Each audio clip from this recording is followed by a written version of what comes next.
The cat is out of the bag. We are living in a scientific world where secrets cannot be kept.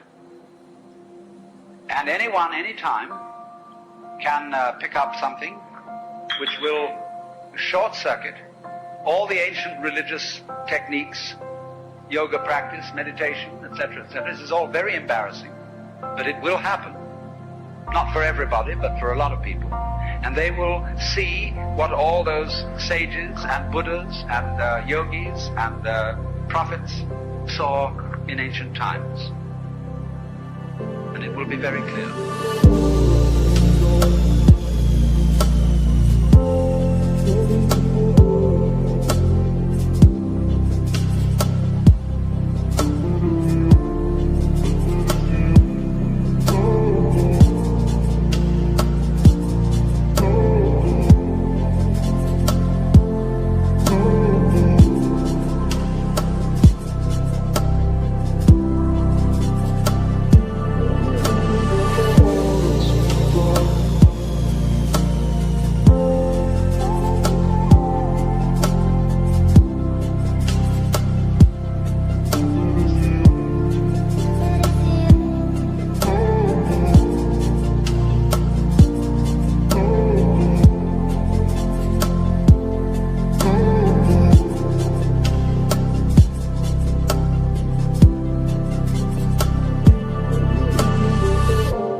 The mystical experience is nothing other than becoming aware of your true physical relationship to the universe.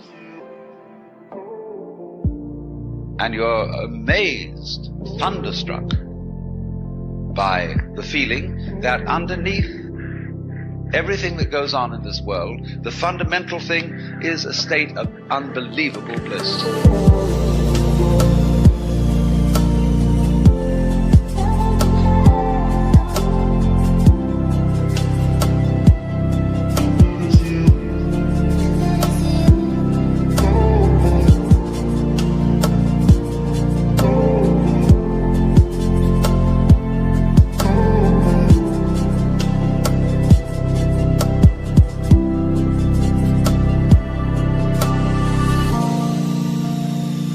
I'm referring to a kind of experience, a kind of, shall we say, state of consciousness, which seems to be as prevalent among human beings as measles.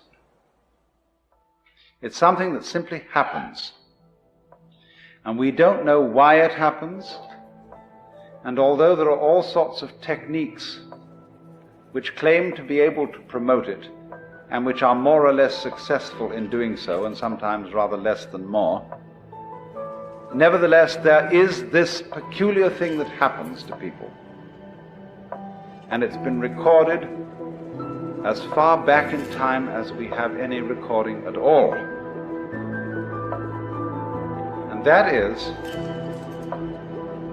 coming over people the peculiarly convincing sensation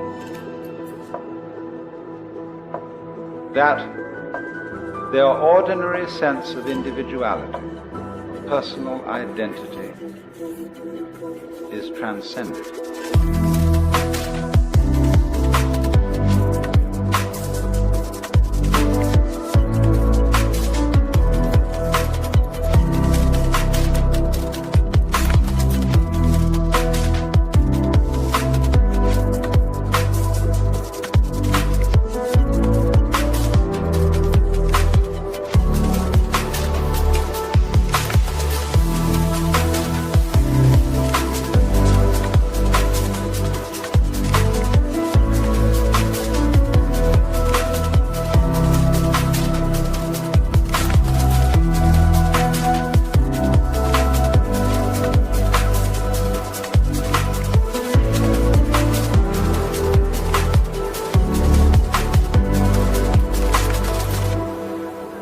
And the individual suddenly feels an experience that actually it could be described from a number of quite different points of view.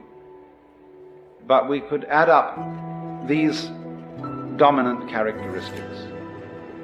That instead of the ordinary feeling that I, as an individual, confront a world that is foreign to me, that is not me. In this kind of experience, I find myself to be of one and the same nature or identity as the world outside me.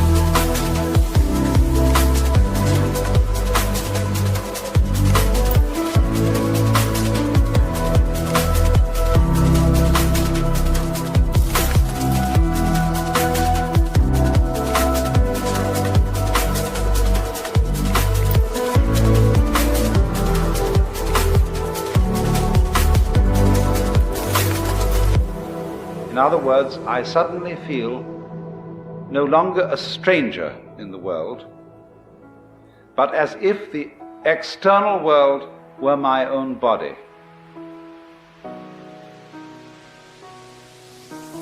The next aspect of the feeling is even more difficult to assimilate to our ordinary practical intelligence. But a very overwhelming feeling that everything that happens, everything I have ever done, everything anybody else has ever done, was part of our harmonious design. That there is no error at all.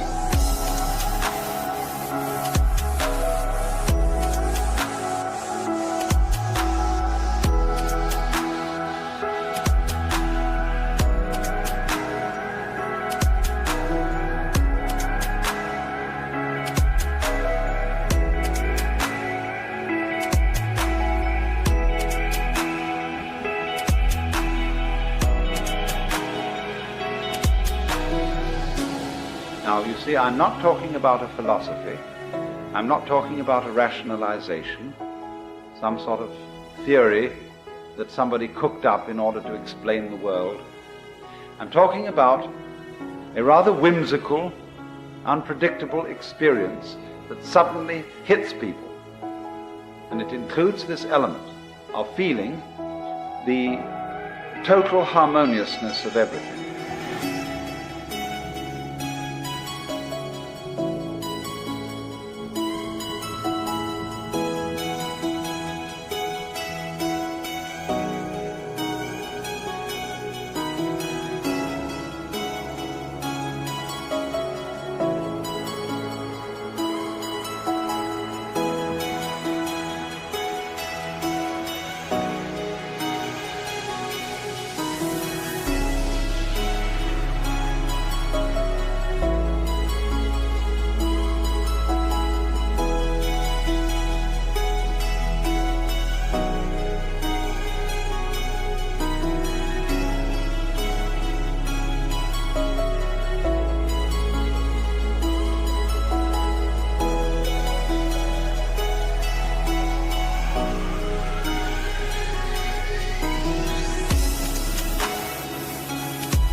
So this thing, the sensation of a kind of universal harmony cannot come to us when it is sought, when we look for it as something to be an escape from the way we actually feel or to compensate for the way we actually feel. It's a thing that comes out of the blue. And when it comes out of the blue, just like hiccups come out of the blue, or something like that, it's overwhelmingly convincing. And it stands as, actually, the foundation for most of mankind's profound philosophical, mystical, metaphysical, and religious ideas. Someone, in other words, to whom this sort of thing has happened, can't restrain himself when it has happened, and he has to get up and tell everybody about it. And alas, he becomes the founder of a religion. Because people say, look at that man, how happy he is. What conviction he has. He has no doubts. He seems to be sure in everything he does.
And so in the same way, when somebody has an experience of this kind, he just has to tell everybody about it. Because you see, he sees everybody around him looking dreadfully serious, looking as if they had a problem, looking as if the act of living were extremely difficult. But from his standpoint, the person who's had this experience, he feels that they look funny, that they don't understand, that there isn't any problem at all, that he has seen from where he stands, you see, that the meaning of being alive is just being alive. That is to say, I look at the color of your hair and the shape of your eyebrow, and I understand that that is the point. That's what we're all here for. And it's so plain, it's so obvious, it's so simple.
Yet here is everybody rushing around in a great panic, as if it were necessary for them to achieve something beyond all that.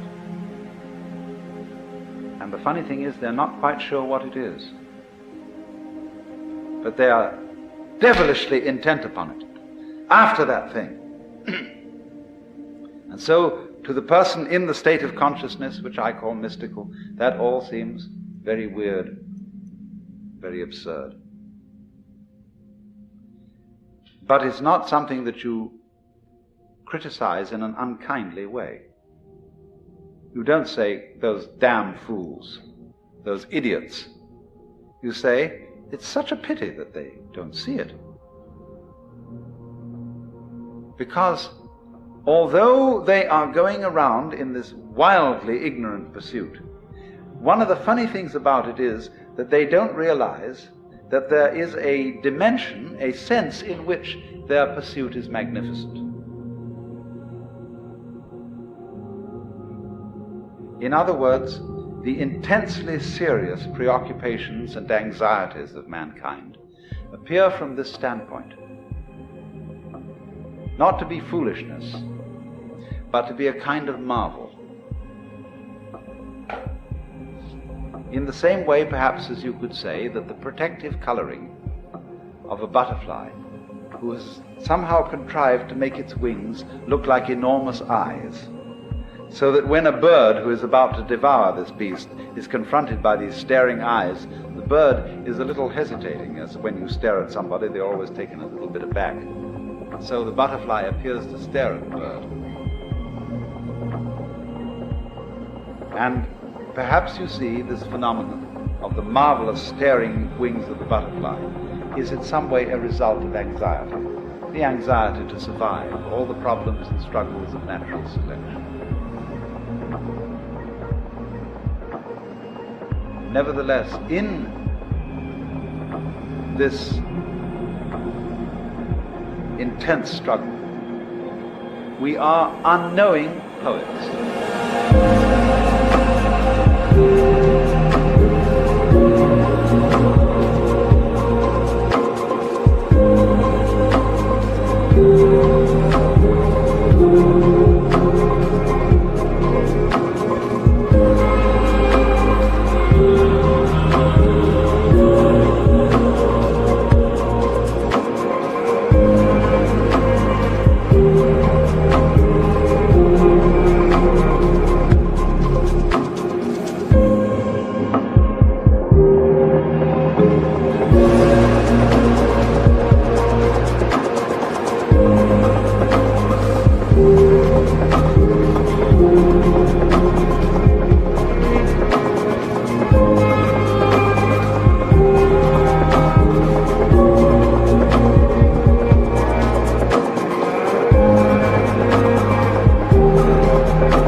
Greatest ideas in the world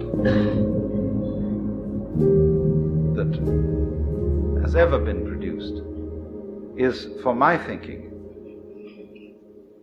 the Hindu idea that the world is a drama in which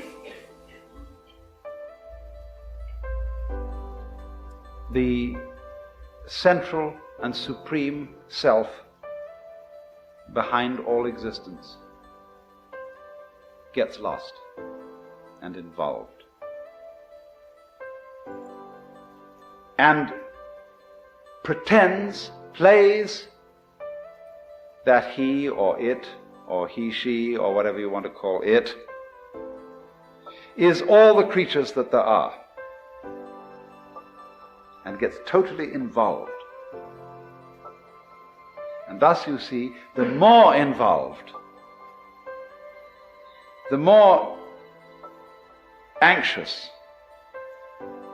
the more finite, the more limited the infinite manages to feel itself to be, the greater the artistry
the greater the depth of the illusion which is created. For you see, all art is in a way illusion. The art of the magician is the art of illusion, the art of misdirecting attention so that a magic seems to appear. And so in this way, the more there is anxiety, the more there is uncertainty,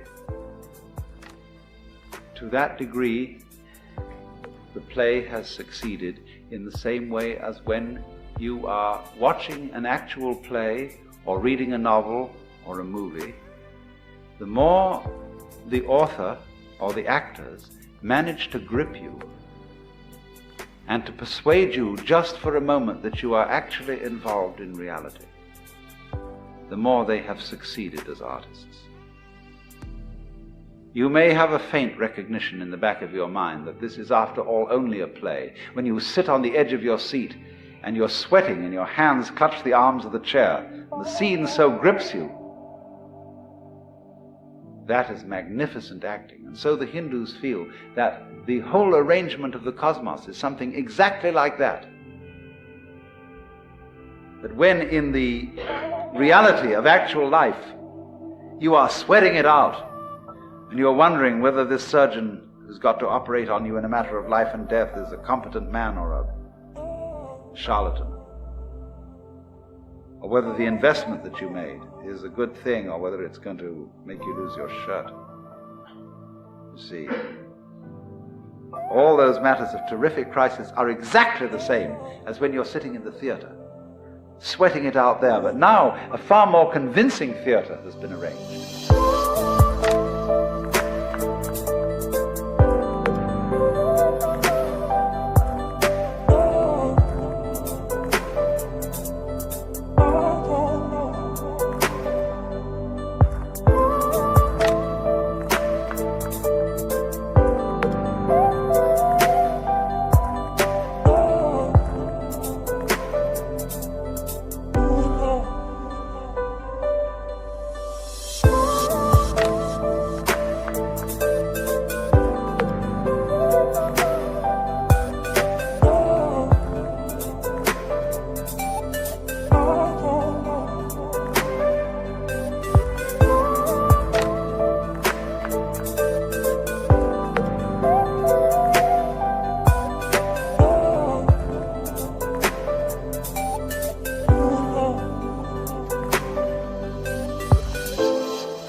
Because, as the Hindus would say, that in you which is it, the basis of you, the thing that is real in you and that connects you under the surface with every other being that is alive, this is the player of the parts. This is the maker of the illusion.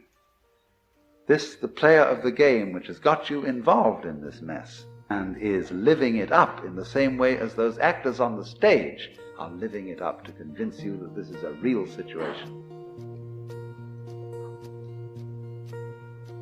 And this is very understandable, because basically everybody loves to play this game. The game of hide and seek. The game of scaring oneself. Running up behind yourself in the dark and saying, "Boom!" All children like to do this. And this is the most human thing. That's why we go to the play, to the movie, why we read novels.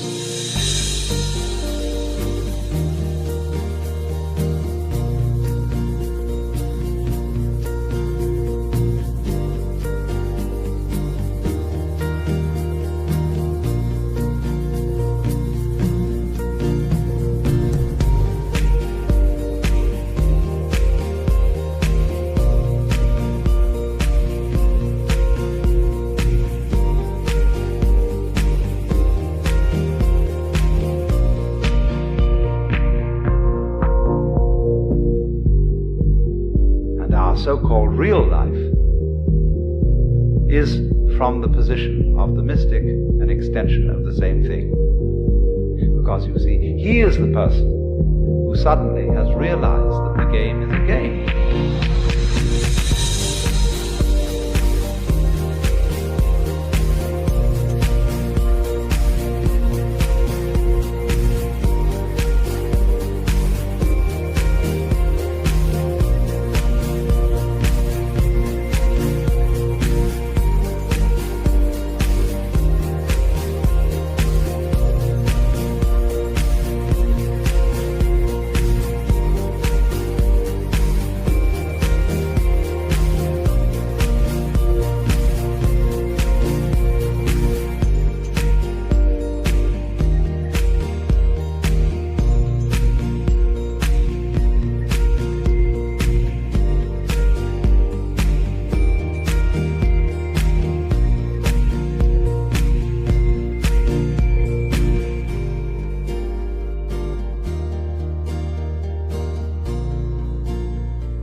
See, if the game is hide and seek, or if the game is lost and found, everything to do with the hide side or the lost side is connected with where we as individuals feel lonely, impotent, put down, and so on. All the negative side of existence.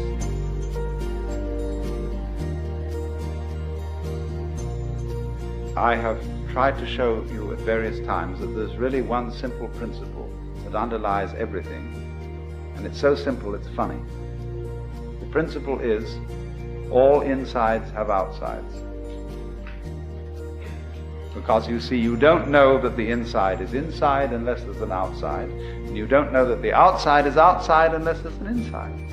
Okay, then you, as you ordinarily feel yourself, are the inside. You are the animate, sensitive being inside the skin. But the inside of the skin goes with the outside of the skin. If there weren't the outside of the skin, there wouldn't be no inside.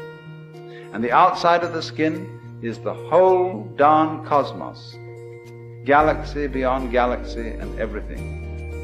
And that goes with the outside, in the same way that front goes with back. So that if you wake up and understand that, you find that the two are one and the same identity, one and the same self.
If we go back, you see, to the experience that I described as mystical, we see that it is the vision, I tried to put it fumblingly in the sense of the rightness, the harmoniousness of everything that you are from one moment to another. That, in other words, human behavior, its ups and its downs, is no different in principle from the behavior of the clouds, or of the wind, or of dancing flames in the fireplace. As you watch the pattern of the dancing flames, they never do anything vulgar. Their artistry is always perfect. Ultimately, it is the same with human beings. We are just as much a part of the natural order as flames in the fire or stars in the sky.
But this is only apparent to the person who is honest in the sense in which I have spoken.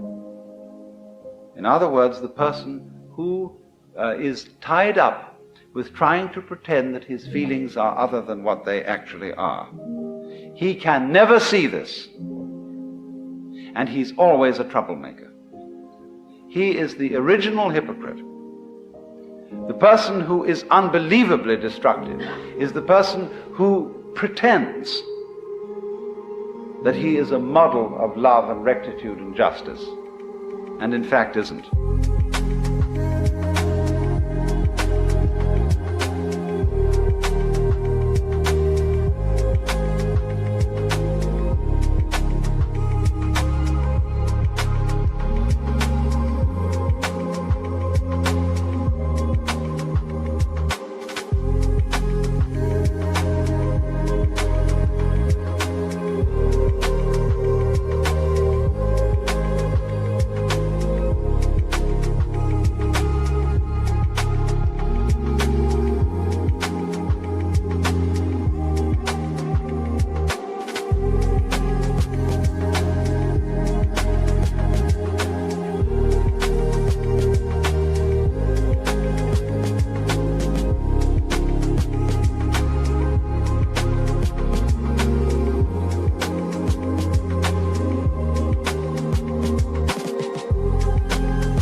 Because you see, the moment you subscribe to the idea that your inner feeling should be commanded, you let yourself in completely for hypocrisy. If you see, you tell another person that you love them,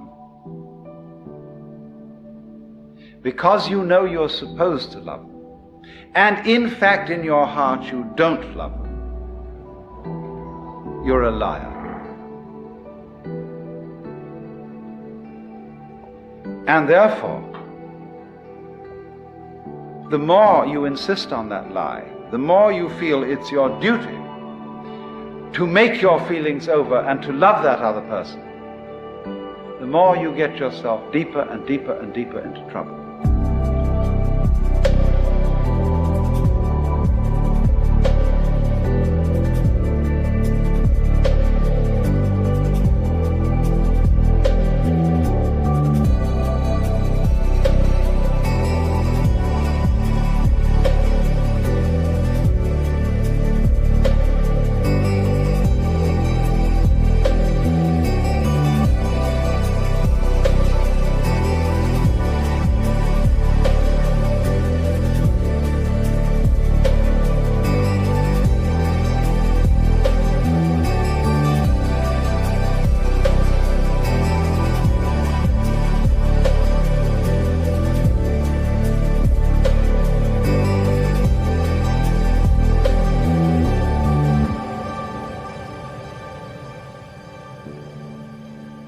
Because here, if anywhere, the truth will out.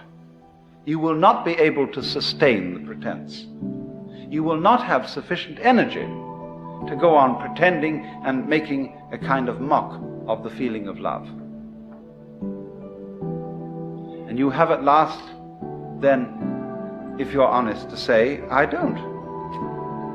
It doesn't matter whether this is to some other human being or whether in a religious situation you have to sit back and look at the Lord and say, Lord, I don't love you.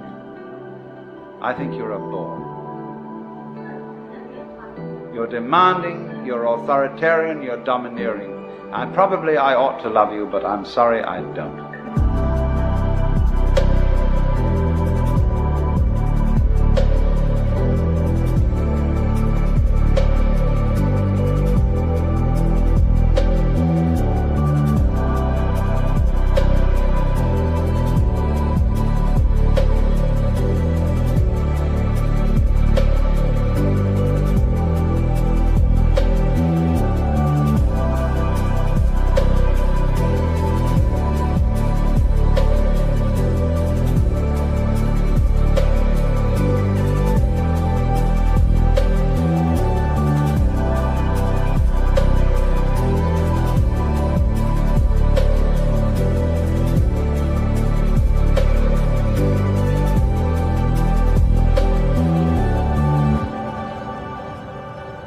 Now, we think, you see, that an honest expression of our feelings would be disruptive of law and order. It wouldn't. Not in the least. Actually, it would be contributive to it. Because if I say to somebody, look, I'm not doing this for you because I love you or because I like you. I'm doing it for you because the book says I must. Now that puts it up to the other person, who has to look within himself and say, honestly, ought I to accept this favor from this person? Or ought I to go about seeing how I could provide myself with these conveniences? He may say, I understand you don't like doing this, but excuse me, I'm in a terrible jam. And I will be most beholden to you if for a little while yet you will go against your feelings and help me out. See, that's a nice way of doing things.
Real honesty is a genuine basis of morals.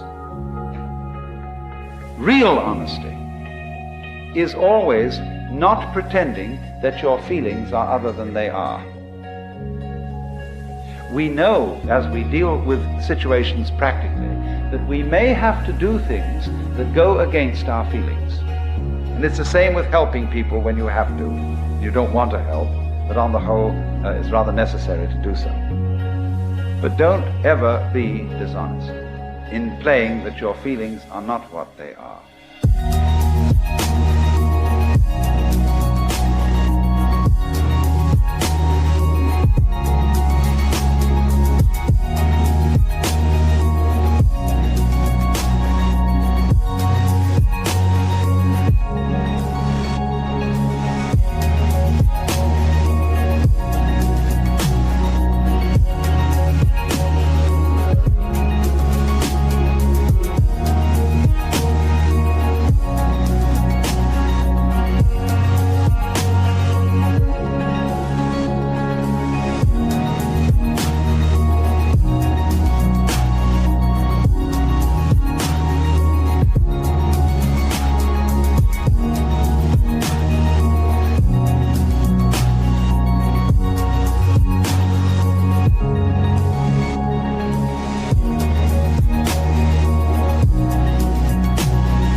Incidentally, may I be so bold as to recommend a book? Memories, Dreams and Reflections by C.G. Jung. Jung's autobiography. The life story of a man who, in my opinion, was a superb human being in this particular sense of thoroughly knowing his own limitations and of having a certain humor about them. A man who understood how to integrate into his whole being the devil in himself and the monkey in himself.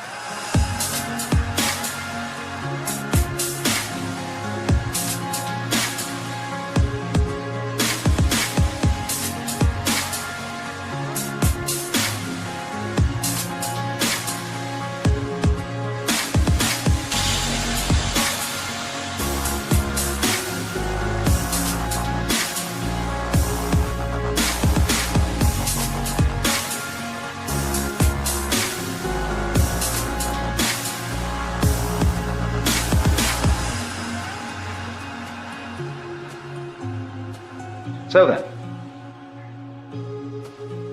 in the metaphysical sphere, the mystic is the one who feels that everything that happens is in some way harmonious, is in some way right, is in some way an integral part of the universe.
Now, when we transplant or translate that into the moral sphere, the sphere of human conduct, the equivalent is this: there are no wrong feelings.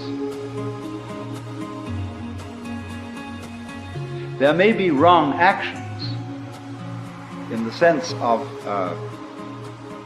actions contrary to the rules of human communication. But the way you feel towards other people, loving, hating, etc., etc., there aren't any wrong feelings. And so to try and force one's feelings to be other than what they are is absurd, and furthermore dishonest. But you see, the idea that there are no wrong feelings is an immensely threatening idea to people who are afraid to feel in any case. And this is one of the peculiar problems of our culture, that we are terrified of our feelings because they take off on their own. And we think that if we give them any scope, and if we don't immediately beat them down, they will lead us into all kinds of chaotic and destructive action. It's so funny that we, in our Western culture today, say that kind of thing. We who do more chaotic and reckless kind of action than anybody ever did. But if, for a change, we would allow our feelings and look upon their comings and goings as something as beautiful and as natural and necessary as changes in the weather, the going of night and day, and of the four seasons, we would be at peace with ourselves. Because what is problematic for Western man is not so much his struggles with other people and their needs and their problems as his struggle with his own feelings, with what he will allow himself to feel and what he won't allow himself to feel. He's ashamed to feel really profoundly sad, so much so that he could cry. It is not manly to cry. He is ashamed to loathe somebody, because you are not supposed to hate people. He's ashamed to be so overcome with the beauty of something, whether it be a natural landscape or a member of the opposite sex, that he goes out of his mind with this beauty. Because all that kind of thing is not being in control, old boy, not kind of having your hand on the wheel.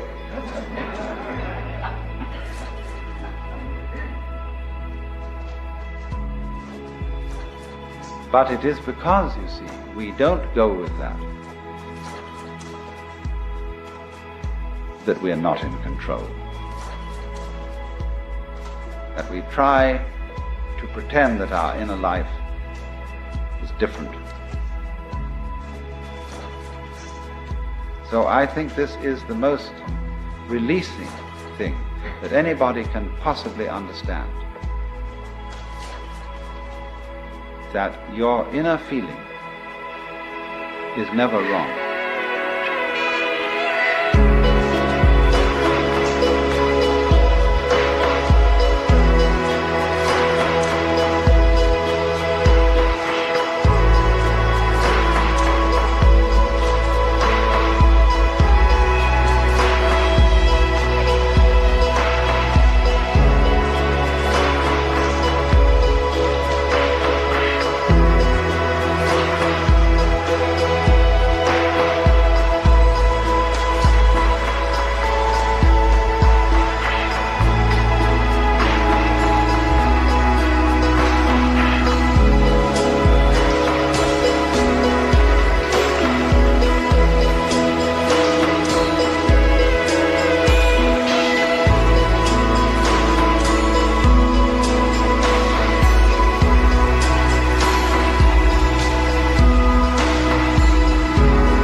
That's to say, what you feel. It's never wrong that you feel that way. It may not be a right guide to what you should do. In other words, if you feel that you hate someone intensely, it isn't necessarily the right way of dealing with that feeling to go out and cut his throat. But it is right that you should have the feeling of hating, or of being sad, or of what? Frightened, terrified, whatever it is. For you see, when a person comes to himself, he comes to be one with his own feeling. And that is the only way of being in a position to control it. It is in exactly this way that the sailor always keeps the wind in his sails. Whether he wants to sail with the wind or whether he wants to sail against the wind, he always uses the wind. He never denies the wind. Well, and it's exactly that same sense that a person has to keep going with his own feeling. Whether he wants to act as the feeling obviously suggests or act in a different way, he has to keep the feeling with him, because that's his own essential self.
To sum up,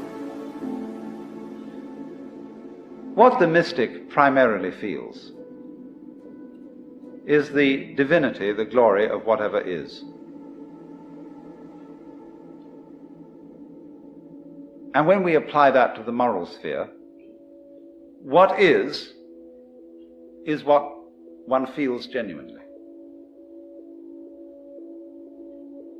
And this must always be admitted, always allowed.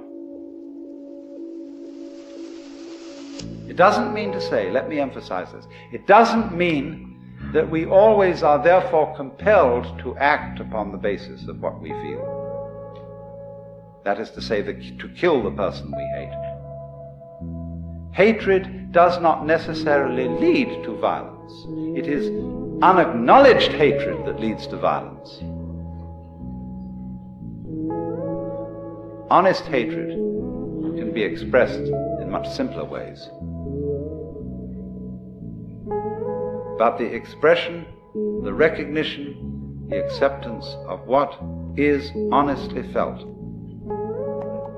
is the moral equivalent of the vision that whatever exists is a manifestation of the divine.